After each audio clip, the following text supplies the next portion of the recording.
Good evening, everyone. My name is Takiwa Smith. I'm founder and executive director of Science, Engineering, and Mathematics Link Incorporated, and I want to welcome you to our Math and Science Career Academy's Teen Science Cafe. Before I start, I wanted to say Happy Black History Month to everyone. Although I'm a firm believer that Black history is 365 all year round, this is the month on the calendar. And on our social media platforms, it maybe just be Instagram, I could be wrong. We are highlighting Black STEM professionals this month. So be sure to check out our Instagram. So, our Teen Science Cafe is a program of our Math and Science Career Academy. And the whole goal of this program is to provide teens with a glimpse of what they can do as a STEM professional at a critical point in their K through 12 experience when they're making decisions about what they want to do when they grow up. Are they going to go to college, technical school, associates, graduate school? And having someone that does something that you think you're interested in doing or introduces you to a totally career path that you didn't know exist helps kids make decisions if they're in middle school, what out of school time activities they'll participate, and if they want to go to a magnet school in high school. If they're in high school, it helps them decide like if they're going to do apprenticeship programs. If they want to go to a magnet school, make sure they have all their requirements for high school to get into college and what they want to major in. And so we have this program just for you to get a glimpse of the possibilities of what you can do as a STEM career by hearing the journey of a STEM professional that has a little balance of a little personal touch where they share their journey, what they do every day, and in their field. And so this week, I am super excited because next week is National Engineering Week, and I am a chemical engineer. So this is one of my favorite STEM theme weeks of the year.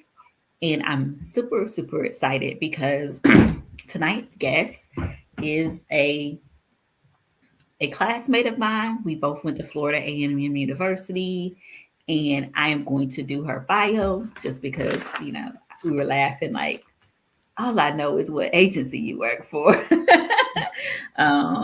And so Marjorie D. Chiles, PE, and that stands for professional engineer, right? Yeah. Right. Um, is the Deputy Chief Infrastructure Management Division in the National Wildlife Refuge System, at the U.S. Fish and Wildlife Service.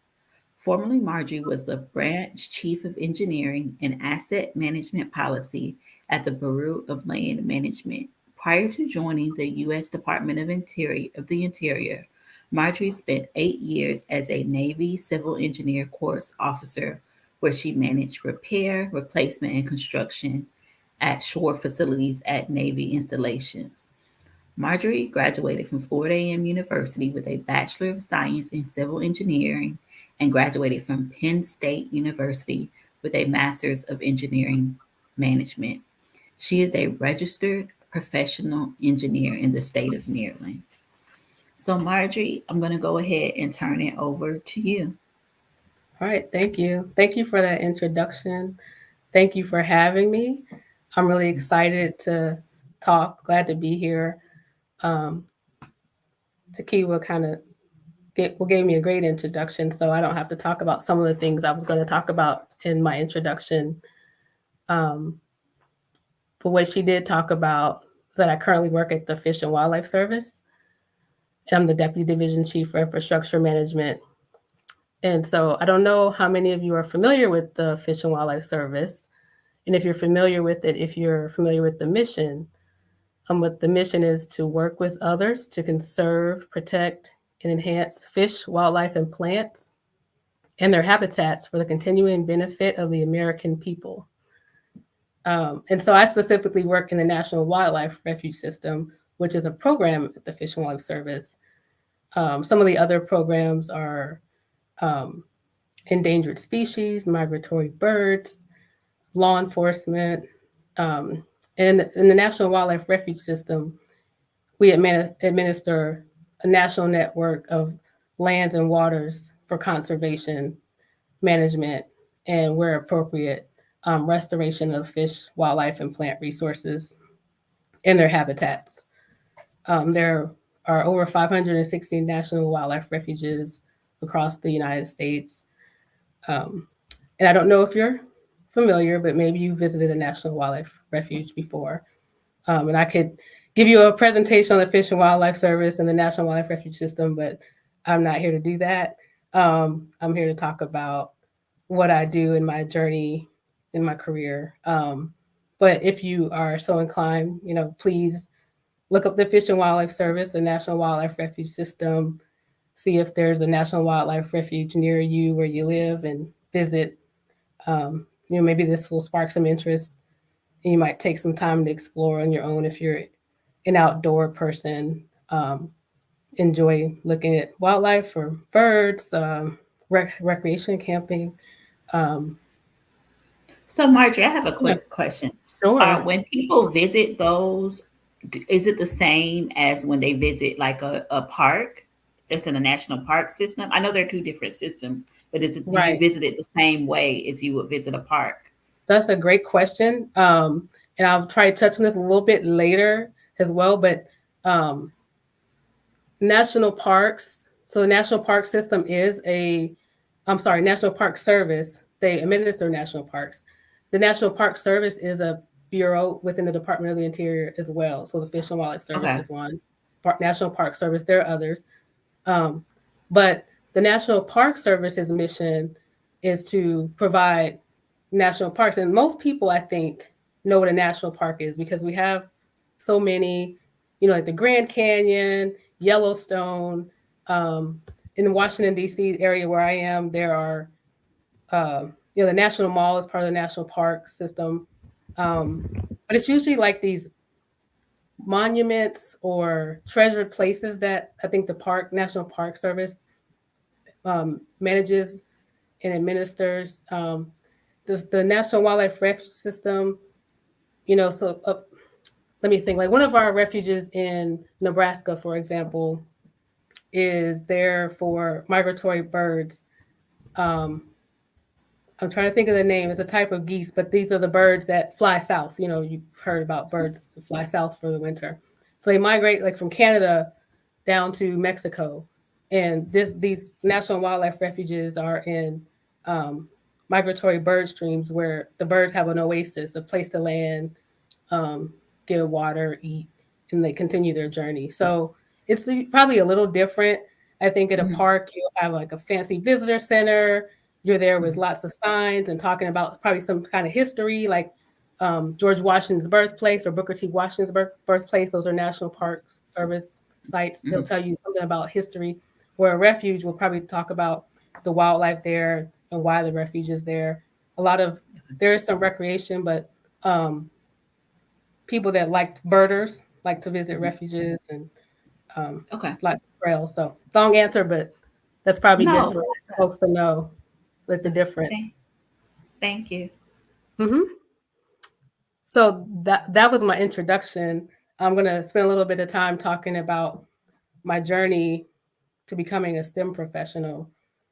And so, um, what I have some notes on are the things that got me interested in my career path and activities that I did during my childhood and college to prepare for my career. And this is particularly exciting for me because I think it's probably the most interesting of my story. Um, and if you have questions, feel free to chat them. I don't mind answering along the way. I'll watch the time, but I don't have to just talk through the whole time. Um, but when I was young, I wanted to, and I thought I was going to become a lawyer. And I was pretty set on that until high school. I like school in general. I earned good grades um, in all my subjects, but I had an aptitude for math. And I didn't really think about what that meant for my future. But when it was time for high school, I would say I started to become more aware. Um, and where I went to school here in Maryland, I had the option to choose. from one of three high schools to attend. And so the summer right before high school, between middle school and high school, I chose to accept a spot at the the high school in my part of the county that had a science and technology program. And so I was satisfied with that, excited about it. But even once I was in high school and taking these additional science, math, and technology classes, I still had plans to become a lawyer. And it wasn't until I was a junior, standing in my drafting class, literally at the drafting table, I think I was really enjoyed this project we were working on, which was kind of like an architecture project, but drafting a house, a plan view of a house. But I had serious thoughts about majoring in engineering. And I had other people, my parents and friends and family, kind of talk about that I was good at math and probably should.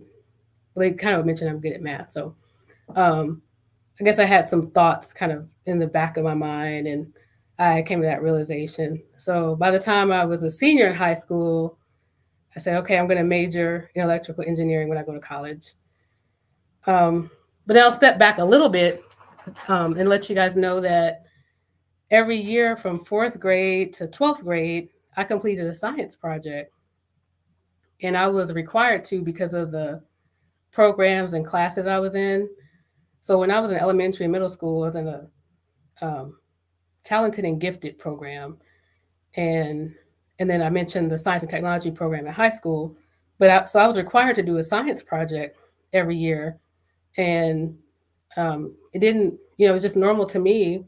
But I realized once I was older how much those science projects really helped me once I was an engineering student. They laid a strong foundation for me. I say if you have the opportunity, if you know you want a career in STEM or you're even interested, um, and you have an opportunity to do a science fair project, I say do it. I judged the science fair in the county where I live now, and I was a little disappointed to know that students aren't required to do science projects. So all the projects that are there are volunteer. The student volunteered. I just think it's a good benefit. It may not seem like it at the time when you're putting together a project, but it will benefit you. So, Marjorie, someone has a question about your high Yes. school. They said, did you Yes. have to choose pathways for what you were interested in, um, or or did you like different classes based on what you were interested in? Oh, that's a good question. So it sounds like once I was in high school, did I have to Mhm. choose in the science and Yeah, technology because you went program? to a special high school, right? Hmm. Right. So I had to. There were certain classes I had to take. Like, um, now this is a long time ago, I'll admit. So from what I remember, I had to take um, math every single year. And if I had just been a quote unquote regular student, I would have not in that program. I wouldn't have had to take um, math all 4 years. I would just have to take, I think, up to like algebra two or something. But I had to take algebra two, trigonometry, pre-calculus. I mean, yeah, pre-calculus and then calculus. I didn't have to take the drafting class. You did have an opportunity to choose some of the classes. Like we all had to take biology and chemistry, but at a point I got to choose like AP courses, and I chose AP biology because I think I like that better than chemistry. Um, and I will say that I did have to take certain classes because it impacted my ability to. I played saxophone. I was in band in high school, but I couldn't always take music class because I had to take other courses. Um, and like even like typing, I couldn't take that because I had to take science and math classes that I'll say the state did not require them, but the program required them. And my drafting class, I believe that was a choice. I think I had a choice to take something else besides drafting. I don't remember what it was though. Thanks, Marjorie. I think that's the only question in the chat right now. Okay. Um, and so I was talking about the science projects, and if you want to have a STEM career, even if you don't, I think it's just a good um, gives you a good foundation. Um, and so, as Takiwa mentioned in the introduction, I attended Florida A&M University. So I chose to attend Florida A&M University, and it was the best decision I ever made. That's also another conversation for another time. I'm really proud of my alma mater. Um, and I was accepted to quite a few colleges, actually, colleges and universities that would have been good for an engineering major, at least at that time. I've been out of school for a while. I don't know how programs are ranked now, but Georgia Tech and Virginia Tech, Penn State, where I ended up getting my master's from, North Carolina A&T were some of the schools, but I went to Florida A&M. And I'd say, it's important to get good grades and think about college as early as possible if that's your goal. Um, it gives you time to take the right classes, kind of like the question that was just asked. Did I choose my path? So I hope I answered it. I chose it a little bit, but some of it was just predetermined for me based on the program that I was in. To graduate with that science and technology designation, I had to take certain credits and certain classes. Um, but if it gives you time to take the right classes, and which might include classes that your state doesn't require for you to graduate. I don't know if you all still take SATs. I know the ACT seems to be more popular now, but back then we took the SAT. That was the main test that you took for college, as a college, to use for your college entrance or college applications. So you have time to take PSATs to practice and essentially to prepare yourself. Um, so I think early is good. You don't want to wait until you're a junior and decide that you need to take all these classes and what path you want to go down. And that's just a little tidbit of advice. Not saying that it work that way for everyone, but if you can, start early. Um, so I entered Florida A&M and as a civil engineering major, though not an electrical engineering major. So in that summer, a few months between high school graduation and the start of college, I had done some research and determined, I don't think electrical engineering is for me. I'm interested in civil engineering. So that's the path I took. And I took the typical college courses, like English and sociology, and but I had my science and engineering classes as well. And so I took those courses required to complete my degree. And I'd say, studying and getting good grades was important, of course, to graduate. But what I found was also important, to my success, was building relationships and friendships with classmates. Takiwa and I are still in touch today, and there's lots of people I'm still in touch with, still have relationships with, and friendships with, which is good. But in school, that's important. When it's time to study, or you need to bounce an idea off of someone, have a support system. I think that was important, having someone to count on. And also, I joined student organizations and became active on campus, and that helped with learning and honing certain professional and life skills. I mean, I think going to college does that, and living life does that anyway. But I learned, responsibility, giving back to the community, time management, things like that. Um, but I think probably the most important for me was joining the and being an active member of the National Society of Black Engineers. I attended meetings that we had on campus, and then conferences. I know one was in Kansas City one year. Probably the one that kind of really had a big role in the trajectory of my career and my the end of my college career. Job fairs as well. But it was at a National Society of Black Engineers. We call it NSBE for short. We use the acronym. So I was at a NSBE conference when I met someone that I actually looked up to. Is a black gentleman that a civil engineer that owned his own firm. And back then, these are the kinds of things you read about in the magazine, like Essence or something. Not online. There's no social media, but I had read about him, and had the opportunity to introduce myself to him and tell him I was interested in working at his firm after his talk. And I wouldn't have been able to do that, had the opportunity, if I hadn't been part of the organization or at that conference. He was based in DC, which is where I'm from, or the DC area. And so I was able to work at his firm during the summer between my junior and senior year of college. Um, so this is all kind of long, but I want to tell you about the science fairs, the um, classes I took, what I did in college, um, being part of the organizations, and then the internships I had in college. I had two. Um, the first one was between my sophomore and junior year with the Maryland State Highway Administration. In that internship, I worked as a project inspector on a state road widening project. So there was a 2-lane road, and we were turning it into a 4-lane road. Um, so this required me to work outside and oversee the work of different crews.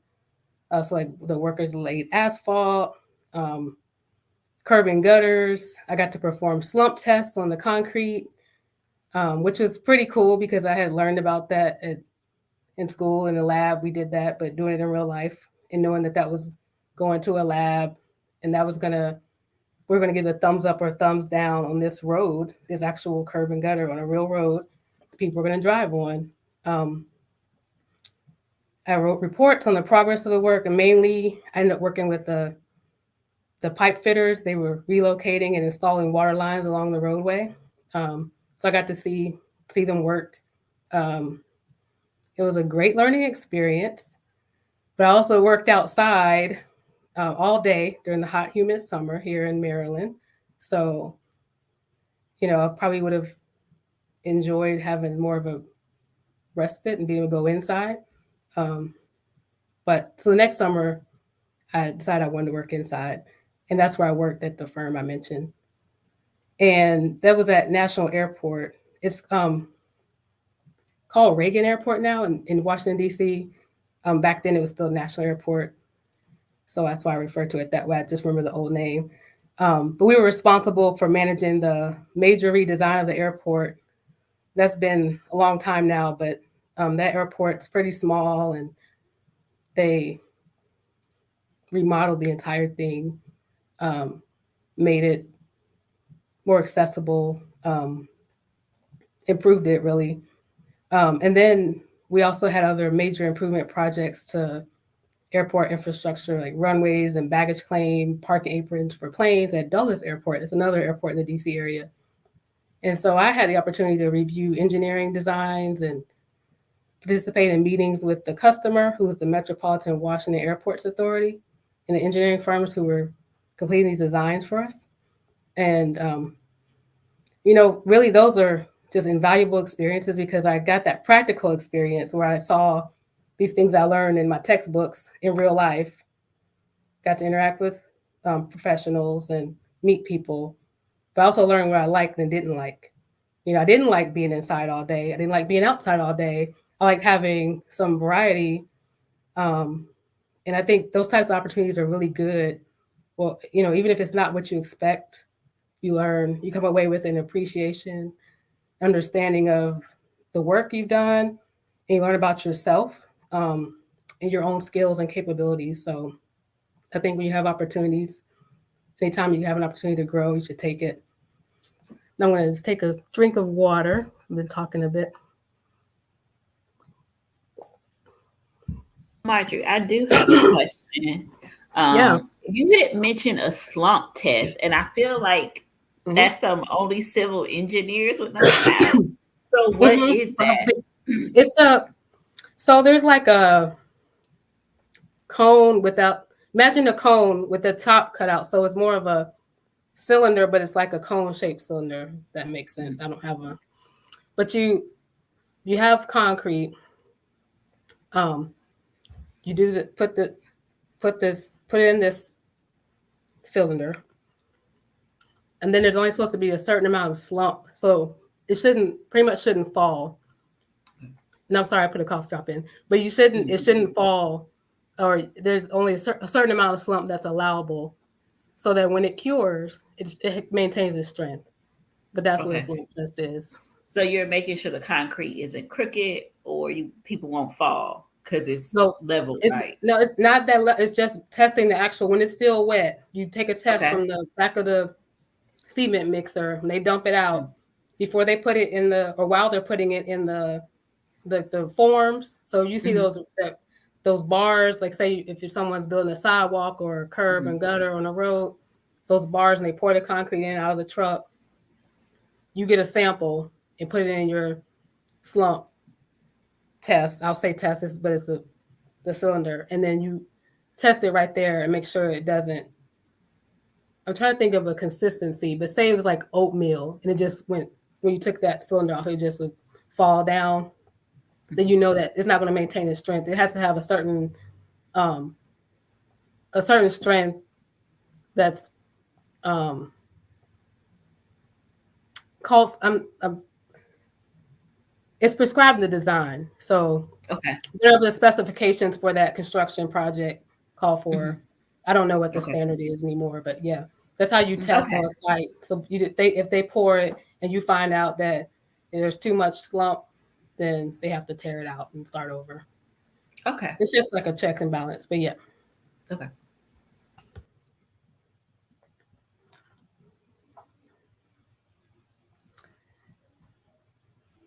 okay. I have a cough drop, so I'll try to keep it out of the way so it doesn't interfere with my talking. My voice is getting a little bit, my throat's getting a little scratchy. Um, so lastly, I'd say this is part of the to wrap up the part of the talk of my STEM um, journey. Um, I'd say that job fairs also open my eyes and my mind to explore opportunities that I probably wouldn't have otherwise. So I'd have those good internship experiences, but I, wasn't sure I was going to work after graduation. I also really wasn't sure if I was going to um, stay in school and get my graduate degree. Was I going to get a master's? I knew that as a civil engineer, I probably would work at a municipality, a city, a state organization like I did with the Maryland State Highway Administration. Um, and I know I will definitely tell you that money is not everything, but I knew that the starting salaries were not as attractive or as high as private companies were offering, especially for mechanical or electrical engineering majors. So I really wasn't sure what I was going to do. But this was in my junior year, but I still was thinking about my future at that point. I had a history of military service in my family. Both my parents and cousins, uncles, etc. Um, served. My dad retired from the U.S. Army, so like my entire childhood, he was in the Army. So I was familiar with the military. Um, and it was actually at a job fair that I saw a booth for the U.S. Navy Civil Engineer Corps, and I'm like, "What is this?" Civil engineer. That's what I'm going to be. So, I looked into it, and I found that it was Navy officers that were you had to have a certain engineering degree, not all of them. I think civil, mechanical, electrical. Or you could be an architect, and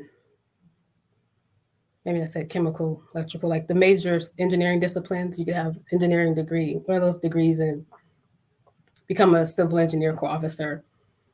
And then I also found out that Navy had a program that was not ROTC, so you didn't have to wear a uniform or take ROTC classes, but this program allowed you to join the Navy, but just go to school and receive pay as long as you maintained a certain GPA. So I did that for my senior year, and the caveat was that you have to join the Navy, become go to officer training once you graduate. So I did that for my senior year. Um, and the other thing I did in college was I took my EIT engineering training exam, and I know we were encouraged to. Um, I didn't pass it. I don't think it wasn't a requirement, but we were encouraged to take it while we were still in college. I didn't pass it, but I think that was a good experience as well. To um, that's a test you take and certification you get, especially if you're interested in getting your professional engineering license, becoming registered. That's a step you would take. So I can wrap it up this part up by saying that you can probably tell that I didn't always have the answers. Um, that's okay. You know, things change. I think it's important that you're diligent and intentional, you know, in your preparation, um, as you make decisions. But, you know, in life, we change course sometimes and things can still work out. So I'll pause just for a second, see if there's any questions about that. Um, but then, So this is my question to you. Like, mhm, as you were thinking about what you were doing in college, you talked about friends. mhm, Um, that's important, right? Like right. who you stay connected with. But were there like any professors that were helpful in guiding your career as you were making your decisions about what you wanted to do once you left FAM? I don't recall any um, being so influential in my career decisions. Um, I do remember Dr. Peterson. Um, was a black woman. You probably remember her. Um, actually, she ended up writing a reference for me when I took my PE exam. But um, just looking up to her because she looked like me. She was a professor. Um, and I remember her having me over to her house. So, I mean, I think she influenced me, you know, just as like inspiring me to do good things. Um, and I'm glad you asked that because this is something, there's so many things I could share. I know we have limited time, but, Mm-hmm. you know, I was like a proud person. I didn't usually ask for help and need help. And when I took structural engineering, I had to go to the professor for help. And I don't know why that was such a hard thing for me at the time. Sounds, I guess in hindsight, like now at this age and this point in my life, it seems silly, but I really had a hard time because I was used to understanding everything. And um, so I would share that, you know, if you need help, ask for it. Don't feel ashamed. Um, yeah, yeah, I'd say always felt supported though. I could go and Mm-hmm. talk to professors, but I wasn't that kind of person that would go seek advice and help. Mm-hmm. So someone in the chat asked if you had not gone to the military right after graduation, Hmm. what are some of the what would you have done? I don't know. Um, Mm-hmm. I don't know. I think I would have ended up working for a state or something. Um, I know there are other civil engineering jobs, but I think that's what I saw as my fate. Seems like a strong word, but as my fate, and that's why I was so set on Mm-hmm. the military. I knew I would get experience, and I think the pay. Not that it's about money; it's not. But the pay was about the same. But I knew I would get because I was a military child. You know, I know there's benefits and Mm-hmm. stability. So, but you know, So the go ahead. no, I was saying so the decision was also knowing that like you may get a diversity of projects in the military versus like if you worked for the state or I don't think that was it. And you know, okay. I'm gonna be honest. I was young. You know, like well, Mm-hmm. relatively. I know the audience that this saying 20 to 21 may not seem Was not young, young. but when I look back, I don't even can't even tell you like some of the decisions I made. They turned out fine, but I don't won't profess to like know that I have the answers. I Mm-hmm. think I was just one of maybe a sure thing. Mm-hmm. And like I said, I made that decision in my junior year, so I probably really bought into it and didn't really look around anymore because I had Mm-hmm. essentially committed to the Navy. Um, Mm-hmm. so yeah, I would say I probably didn't look anymore into what else I would do, but it may have been one of those jobs that I had as an intern. You know, maybe I would have Mm-hmm. went to find something like that. Mm-hmm. Okay. Yeah. Okay, so someone asked this question. I know you're going to get to it in your Hmm. current work. So I'm going to ask you now, and you can say you'll put a pun in it because we haven't started talking about what you do yet. But I the know. question Okay. is, how does civil engineer deal with conservation and environmental areas? Okay. So, okay, so to that person, we're going to put a pin in it because Marjorie is going to talk now about her current work, and that Okay. question will probably be answered, right? Yes. So I'm Okay. gonna watch the time. I'm gonna go fast. There's a few things I wanted to share, but I can't share it all. We don't have time. But I will talk about, because there is kind of a theme with my career. So I did start my career as a Navy Civil Engineer Corps officer. We didn't go on ships. So you think about the Navy, you probably think about ships. We didn't go on ships. We took care of the Navy's facilities on shore. So at Navy bases in the U.S. and abroad is where we were stationed. My first duty station was in a naval station, Great Lakes, which is north of Chicago. Um, and what I got from that, to kind of follow up on that question about what would I've done had not gone to the military, I really don't know. But what I did get from the military was a great deal of responsibility at a young age, literally and then figuratively, like young in my career. So early in my career, a lot of responsibility. And I was a bit disappointed at first because when I got there, like to my first duty station, I learned I would not be designing buildings or bridges or roads. Um, there wasn't like the things I learned in college. I wasn't doing those, applying that every day. But I was able to learn to manage processes, resources, people, budgets. Had to make important decisions, and I certainly made mistakes. But the experience I gained was invaluable, especially so early on. I would not have I would not have been able to get that much experience, that much responsibility outside of the military. Um, I did get my engineering training, EIT, um, that first year. Took that exam.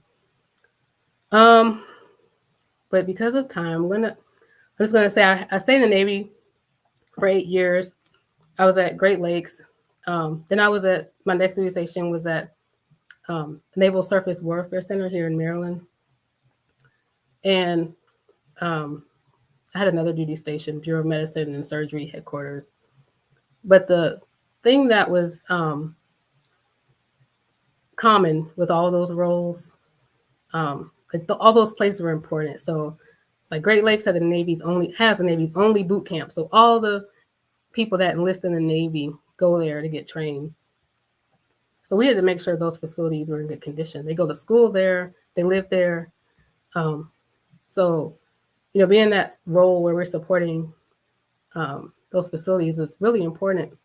Then at the Naval Surface Warfare Center, they're uh, producing, they're doing research, but they're producing and testing explosives, which is interesting. But, giving them, delivering their projects on time and without interfering with their production schedules, that was really important and a challenge. So, you know, we wasn't, engineering was not like the main mission, but we still had really important roles.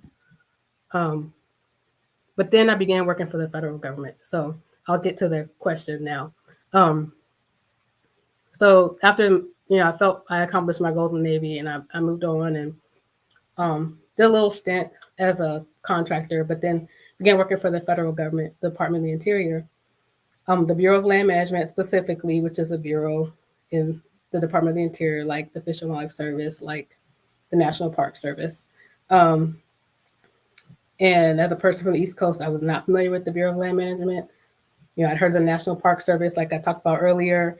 Most of us have probably been to a national park or know what those are, but I didn't know what public lands were. But so this picture I have is from a trip I took to Utah, Price Canyon Recreation Area. It's a Bureau of Land Management area.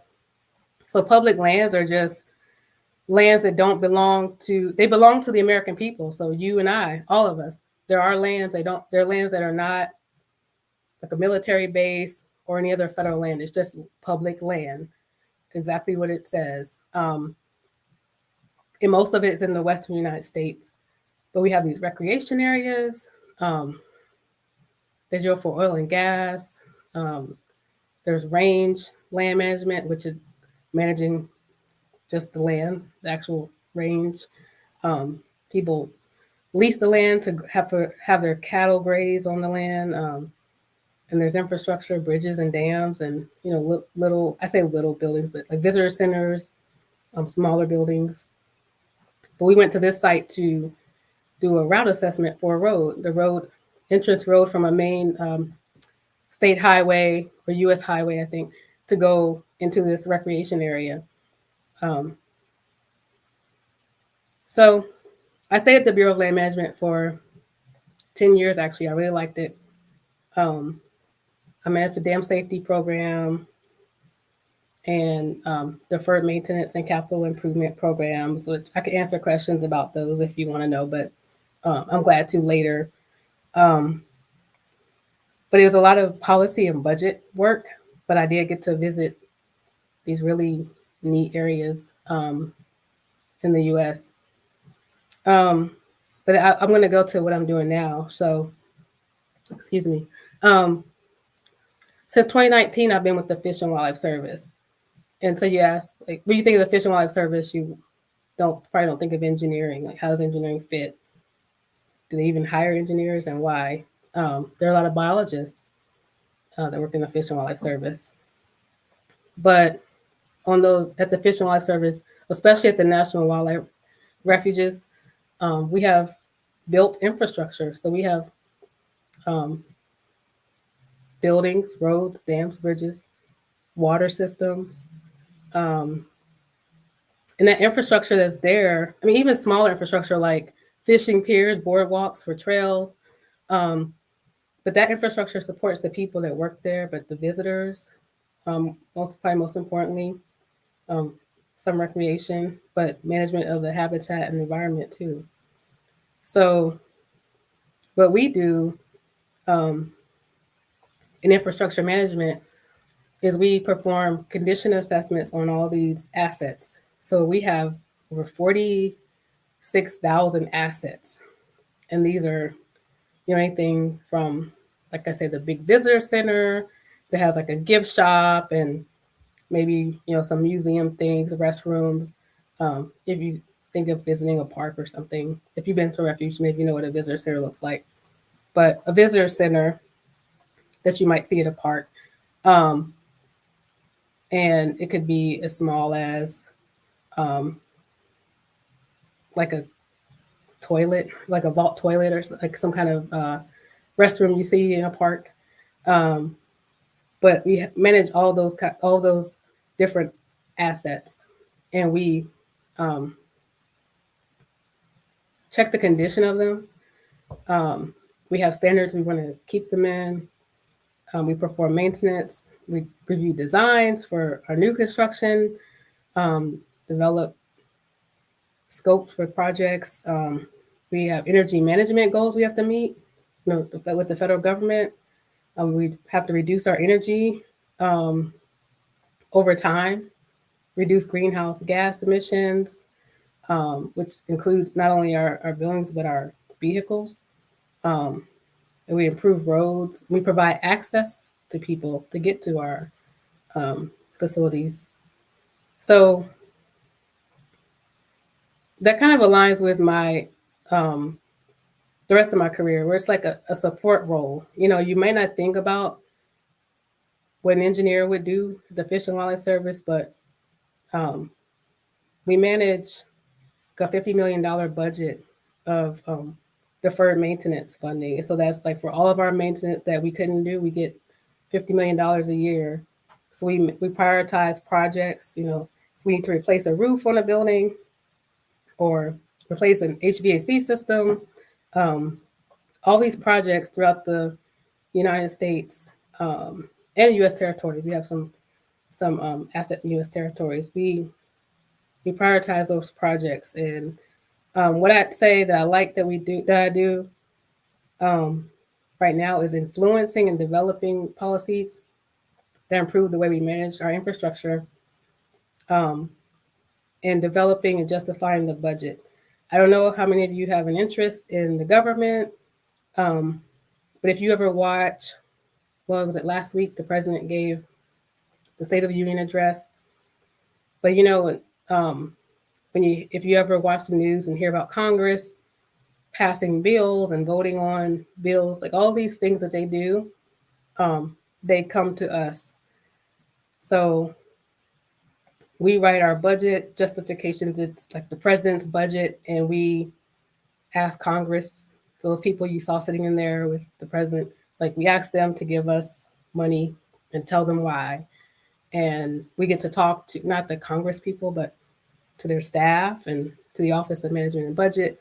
I really enjoy that kind of work. Um, it's kind of like later in my career, but I enjoy being able to see how everything starts with the Congress, and they give us money every year, and then we decide how we should spend it and prioritize it.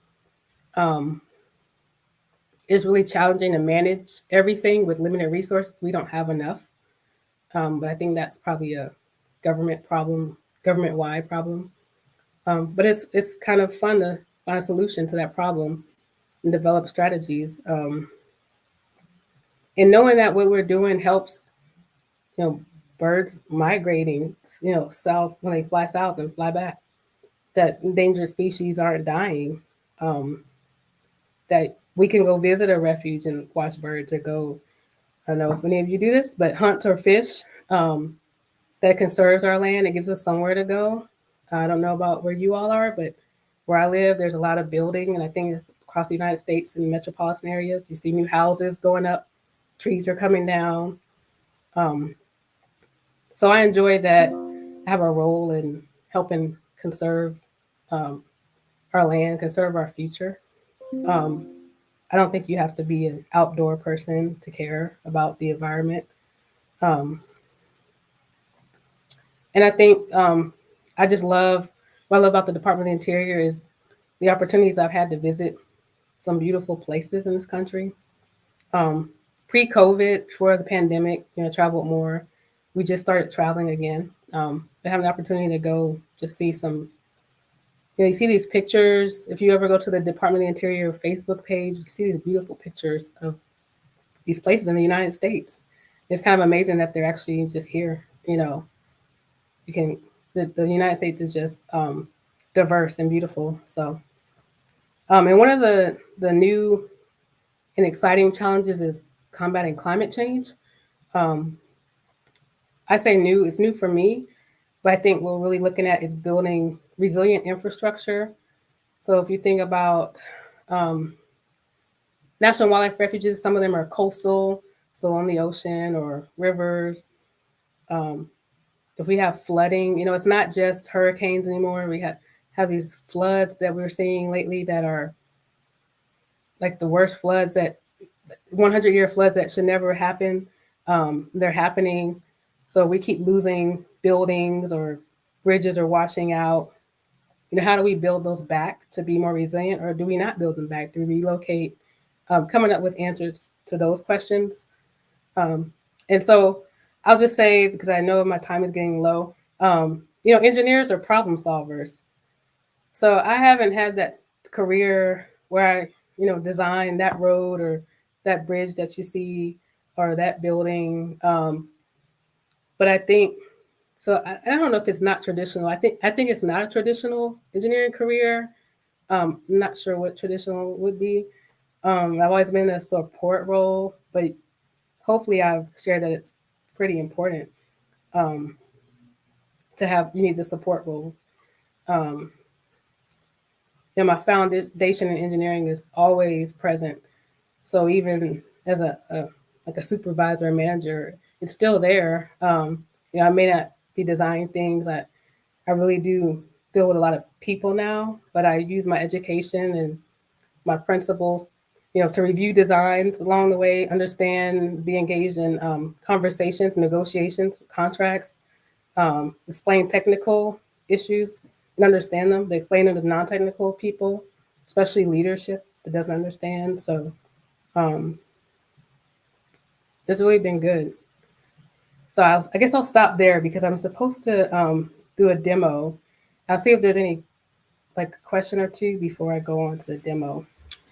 There are no questions, but Okay. I do have a problem because, like, you and I both don't like do traditional engineering like what we Uh-huh. thought at FAM. Uh-huh. But I do have a problem sometimes with like traditional role, right? Like, Uh-huh. if we can use our engineering degree for something, like we're still an engineer. I don't know if that's a Yeah. just debate, like, No, but we are. you're not outside, right? So you're not outside doing slump tests anymore. But No. could somebody that didn't have, there are just certain roles that although you're not like in the day to day, if you didn't have that engineering background, you couldn't do that job because you. Right.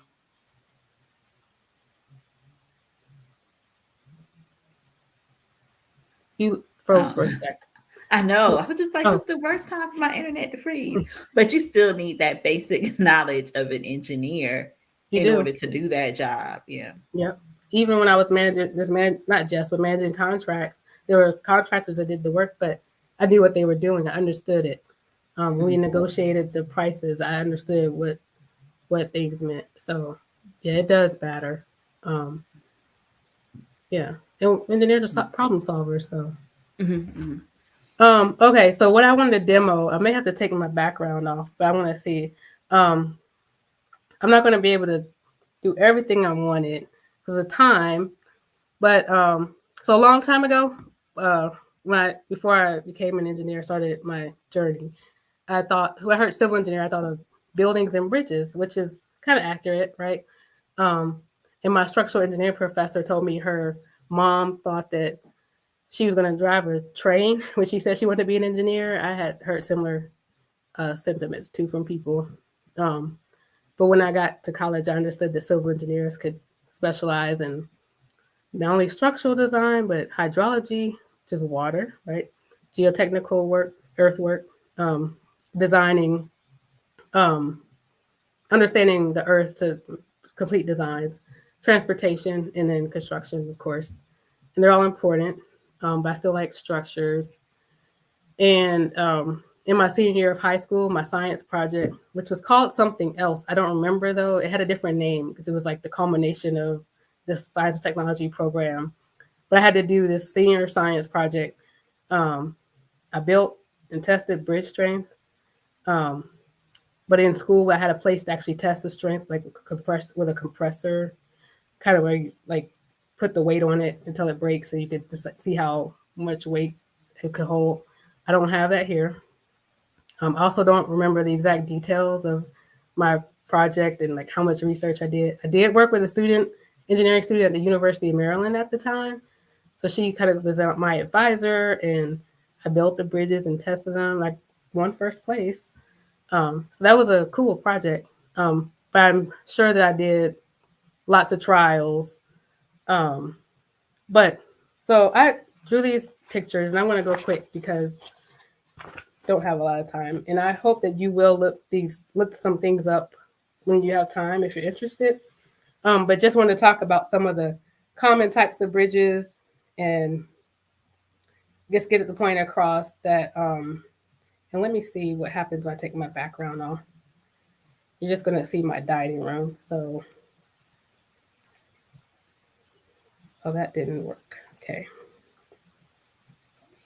here we go. But I want you to kind of learn about why bridge design matters. Um, let's see how that works. If you can see my, okay. So I was going to share these pictures like common bridges. Instead of sending you to a site, I just drew so an arch bridge and a beam bridge. I thought these were kind of fun. And I have a 6-year-old, and he enjoyed drawing these with me. Suspension bridge. You've probably seen these in, real life somewhere. Cable stay bridge. And I think my favorite is a truss. And then I promised I would show his drawings too. So please indulge me. His 6-year-old drawings. Um, but so you can understand the challenges that engineers have So if you're going to design a bridge, how do you decide which one is the strongest? Which one is the best, depending on the climate, or is there seismic activity? Earthquakes. And so, what's the use, or is it for vehicular travel or trains? Um, what kinds of vehicles? What about the wind? And so I think so. Like the most famous, probably, or recognizable suspension bridge is the Golden Gate Bridge in San Francisco. Um, and that's where the bridge deck is hanging below those cables. Um, you can make it. The advantages are you can make it longer, um, but it's susceptible to wind. Um, an arch bridge, I think they're um, they're strong, but they're limited in their size because your arch is only going to be so big. One famous arch bridge is the Rainbow International Bridge in Niagara Falls. Takes you from the Canada to U.S., U.S. to Canada. Um, the cable stay bridge is like a suspension bridge, except the cables are attached to the bridge deck instead of that suspension cable. Um, it have similar pros and cons, like a suspension bridge. The beam bridge is very simple. I think they're easy to construct and less costly, but you know, they're they don't hold the higher loads. The loads cannot be as heavy. Um, but the Lake Pontchartrain Causeway is a famous beam bridge. I think that's all of them that I wanted to kind of just touch on. Um, but if you're going to build a bridge, you would have to do a lot of engineering calculations, which would involve determining forces, equilibrium. You need statics, which is a class you take, but it's also a science, but builds on calculus and physics. It's a foundation for other engineering courses. Um, and before you get to dynamics where things move, um, but for bridges, specialized structural design would be applied. I think I touched on problem solving, like figuring out the use of the bridge, the terrain, the earth around the bridge, the climate, the budget. What's your budget? And let's see. So what I did was I built some popsicle stick bridges with crafts, kind of like my science project, but I used some other sticks a long time ago, and was more thoughtful about my design. So I called this one a beam bridge because it's very simple. Um, the truss bridge, my glue is hanging there, and then another truss bridge. Now, truss bridges the designs actually have names. I didn't follow any particular um, design, but what I wanted to show is what I think um, is that the truss bridges are stronger, and that this one with more support is going to be stronger than even this one. Um, and this is just a visual test. It's not completely scientific because I haven't performed any calculations. I didn't determine this, what I think the strength might be. If we're really going to do this kind of test, we would need to um, perform several, build more bridges, make sure they're built the same way. Um, but I wanted to do this because I thought it was pretty simple. You could try this at home. So I used the popsicle sticks, but you could use spaghetti. You heard me reference, I didn't say my age, but you heard me reference that I was around before the internet. I remember when the internet wasn't here. So, it's exciting to me that you guys could probably just Google and experiment and try it at home.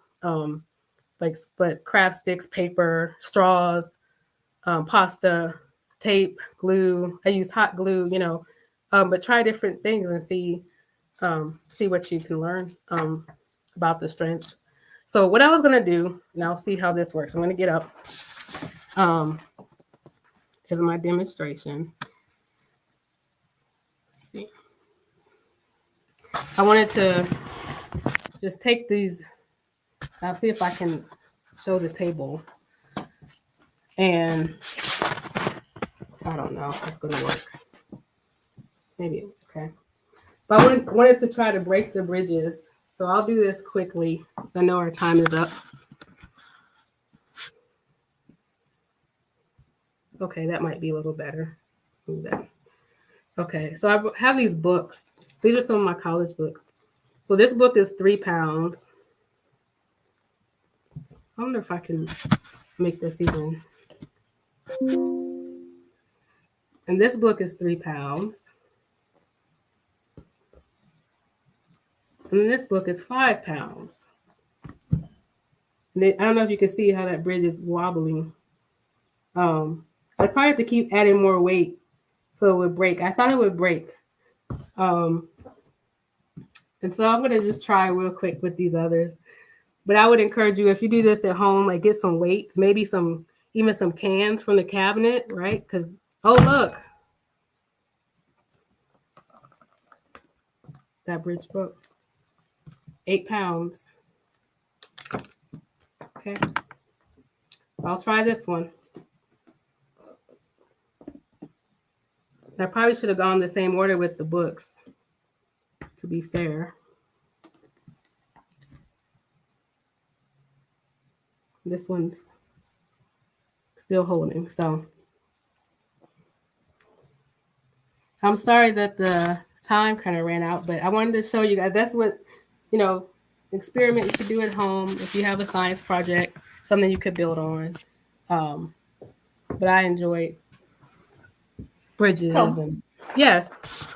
so I have a question Uh-huh. about this bit Yes. strength bit. Yep. So you said if you were like trying to do calculations, but Uh-huh. say if you don't want to do a calculation, and I remember that calculus book. I think I still Oh have yeah. it, but but say if we were going to eyeball, like for lack of a better term, Uh-huh. because the bridge that collapsed isn't the bridge that I thought would collapse, right? Because it seemed Right. like you used more popsicle sticks. Right. So, what are some things that will let you know just by looking at it, you know, um, what bridge will be strength, right? Because like there's this old raggedy bridge that I have to go through sometimes. So I'll take a shortcut, and I Uh-huh. say a prayer all the time because I swear it's gonna fall apart. But like that bridge been around 100 years, right? And then you see other bridges just collapse. So what are Mm-hmm. some things like as people are thinking design, like what makes a bridge strong? So you have to consider the tension and compression. So Mm-hmm. tension is when something is pushing. Oh, you can see my hands. Mm-hmm. And compression is like pulling. Mm-hmm. Um, I'm sorry, I had it backwards. Tension is pulling, compression is pushing.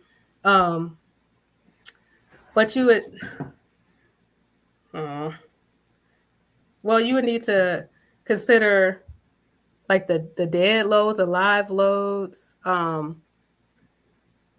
Where so if you put force on, so I agree. I thought the triangles would be stronger, but it might just be because it's built up popsicle sticks, you know.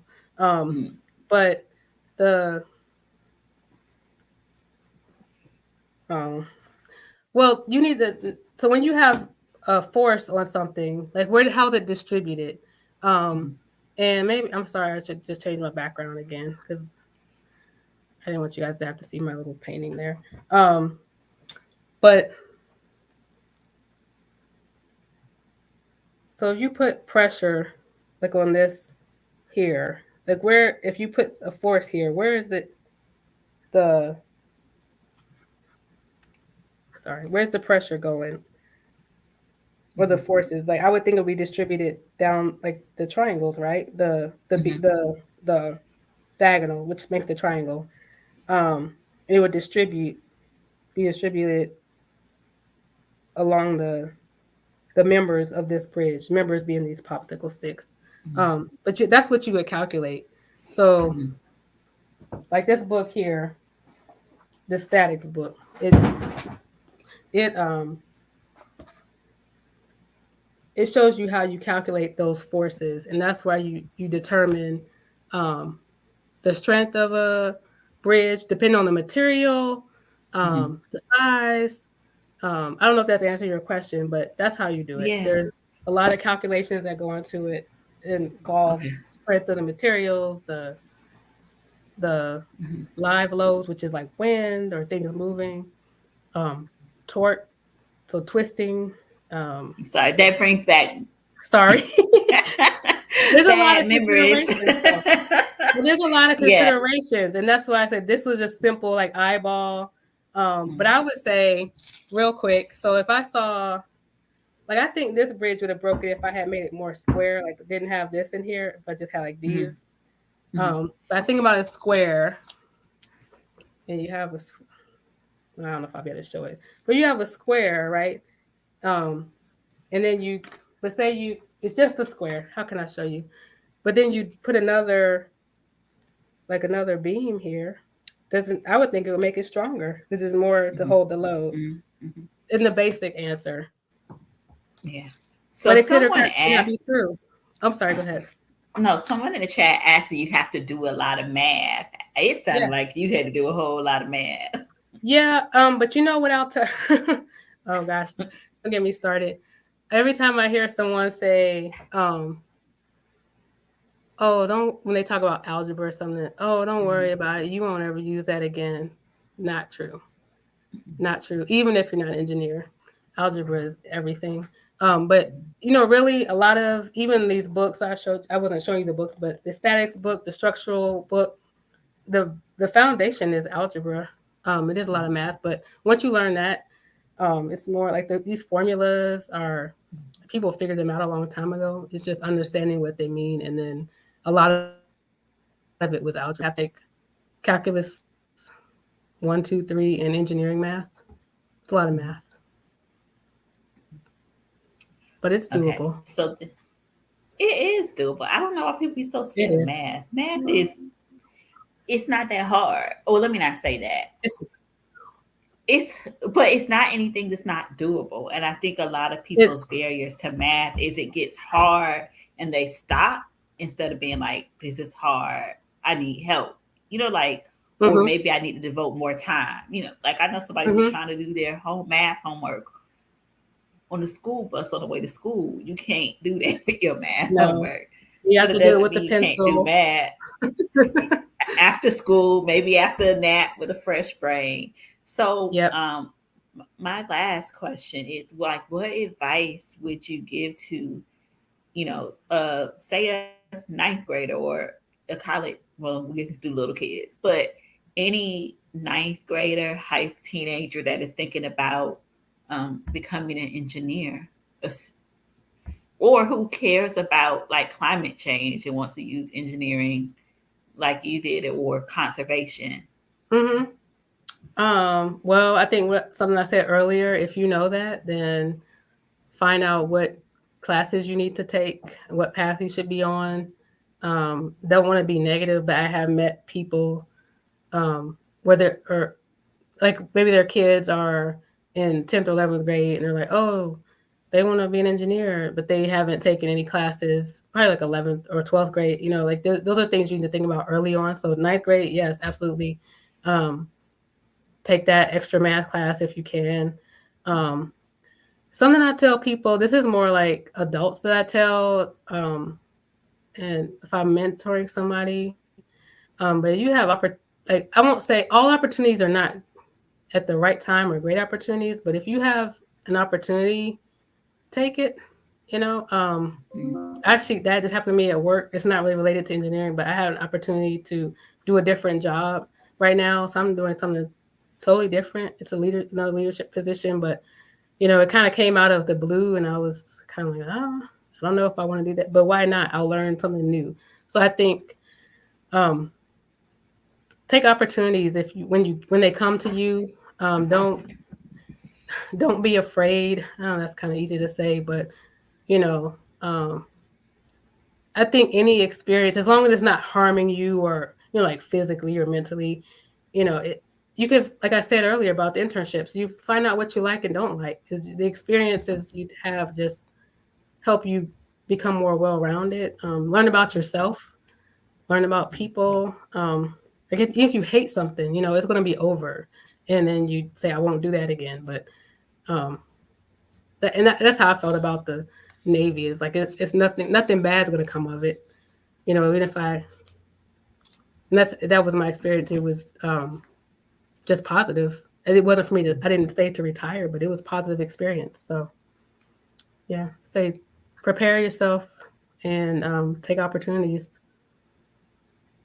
Thank you, Margie. And consider FAMU. I mean, I'm doing a Oh shameless yeah. plug as Oh alumni. no, yeah. I would definitely. Well, do you know what? Can I share this? Uh-huh. This is government stuff. Um, but there's a secretary. The president has a cabinet. So when the president Mhm. gets elected, he picks a secretary of state, which you probably hear of, or secretary of defense. But there's a secretary of the interior, which is my department. Well, there's assistant secretary. So the assistant secretary for fish and wildlife and parks. So she's pretty high up in the political chain. Her name is Shannon Estenos. Do you know where she went to engineering school? FAMU. She went to FSU, but FAMU. I was Yeah, talking to her. I'll call her. Hmm. Hmm. Hmm. Yeah. So you never know. Yeah, I thought that was pretty cool. Hmm. Yeah, she's a little older than us. She was there like she graduated the year before we came. But yeah, just Okay. so yeah. I mean, not that we have to use her, but yeah. Hmm. Um, yeah. Yeah. FAMU. Yeah. You ever want to know about that? Ask me. Yeah.